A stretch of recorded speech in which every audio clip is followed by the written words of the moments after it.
I don't recall which book it was that I read this in, but it was about an Olympic rowing team, and it was the captain of this Olympic rowing team.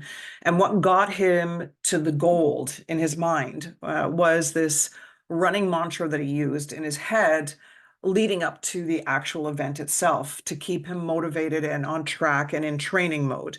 And that was, will this make my boat go faster? So anytime a decision had to come up in his life leading up to the Olympics, so let's say it was staying up till midnight instead of going to bed at 9, and he was like watching TV or something, he'd be like, oh, you know what, would staying up make my boat go faster? And of course, the answer would be no, he needs a good night's sleep, so he would go to bed. It motivated him to make the right choice. If his buddies were going out for drinks, he would be like, you know what, would that make my boat go faster? And the answer was always, of course, no. If he was choosing something to eat, so he used that sort of as a guiding sort of light to keep him on track. And I thought that was really cool. Now, granted, I am far from an Olympic athlete and I don't own a boat, but I thought I'm going to give that a try. So for a period of time, this was a few years ago, I had a goal, a health goal. And every time I was brought to this decision choice, like which choice am I going to take, right? Like which route am I going to go? I would ask myself, will this make my boat go faster?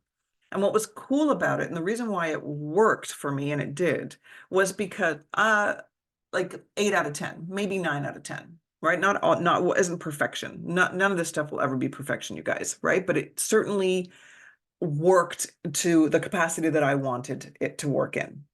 And it got me closer to where I wanted to be on my health journey.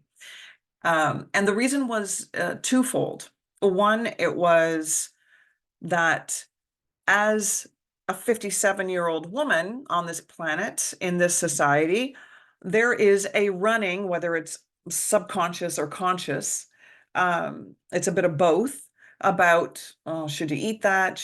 There's like this running dialogue in the back of my mind about, oh, maybe you should try losing 5, 10 pounds, Sarah, or 20, depending on the year. You really should go to the gym. Oh, I don't think you should eat that. Or like that, no, don't go through that drive-through. That's ridiculous. Don't, like, there's a constant battle in my head of choices that become, it's like normalized in my mind. And I'm sure you can relate with that, right? Like it's normal for me to think these thoughts about eating, moving, sleeping, all these things, all these shoulds of what I should be doing, what I shouldn't be doing. And this jolted that completely, but gave me the same sort of result, right? Or a better result, really, than if I had gone with the you shouldn't or you should have. You should. So when I injected that question, my brain was like, what? Like what boat? Right? What are you talking about?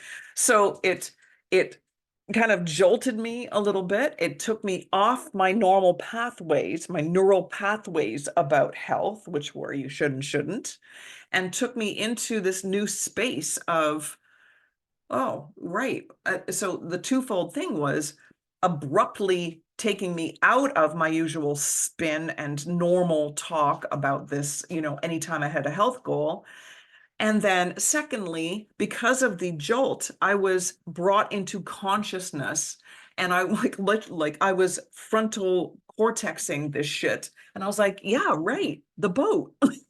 And then I thought about the guy and his goal for getting the gold medal at the Olympics, and that he actually did. And it just sidetracked my brain, which is really cool. And that's really what we need. It was almost like a distraction, right? It was like taking me off course and redirecting me to an area that I've never been in before. And I needed that after 50 whatever years of the same fucking talking about dieting and all the shit that we deal with in the society and the culture that we live in.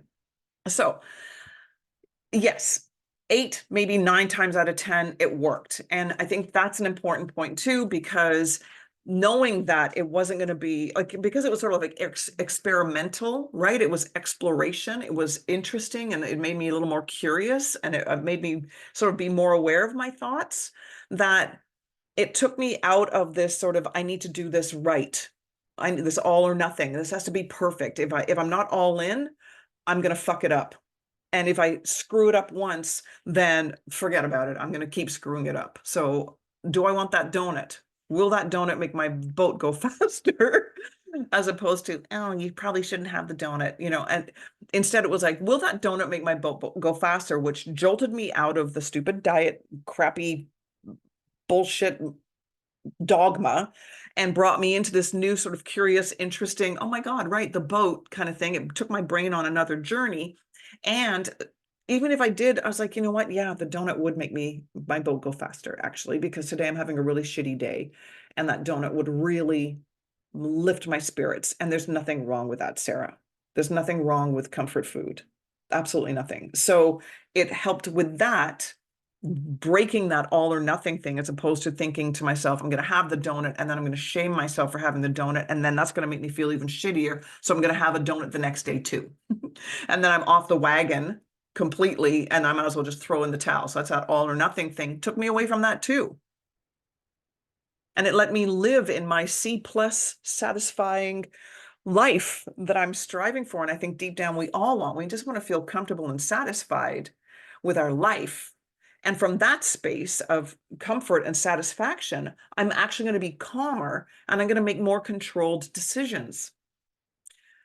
So yeah, I highly recommend using that sentence. Will this make my boat go faster? Even though we know you're not an Olympic athlete who has a rowing boat. I know, but it's okay. Use it anyway, because it really will just jolt your brain and bring you into a different sort of area that you haven't really experienced before. And it gives a little more curiosity and interest into the whole thing, which is really what we need. We need to be interested. We need to be invested as opposed to just should or shouldn't, right? Just sort of like telling ourselves, oh, discipline and willpower and all that shit. No, no, no. No, you need to actually be interested in your life. All right, so I hope that helps. That's what I've got for you. I'm going to awkwardly look for the end button. There it is. Give it a try. Will this make my boat go faster? Will this decision do that? And then if you're like, you know what, not really in the way that we're thinking, but in the way of, wow, you know what, I'm having a shit day. And I think that this will make me sort of my boat go faster in emotional support because we're not an Olympic team looking to actually literally make a boat go faster. It'll give you some grace as well, a little self-compassion, and good Lord, do we need that. Okay, that's it for now. Give it a try. Talk to you soon.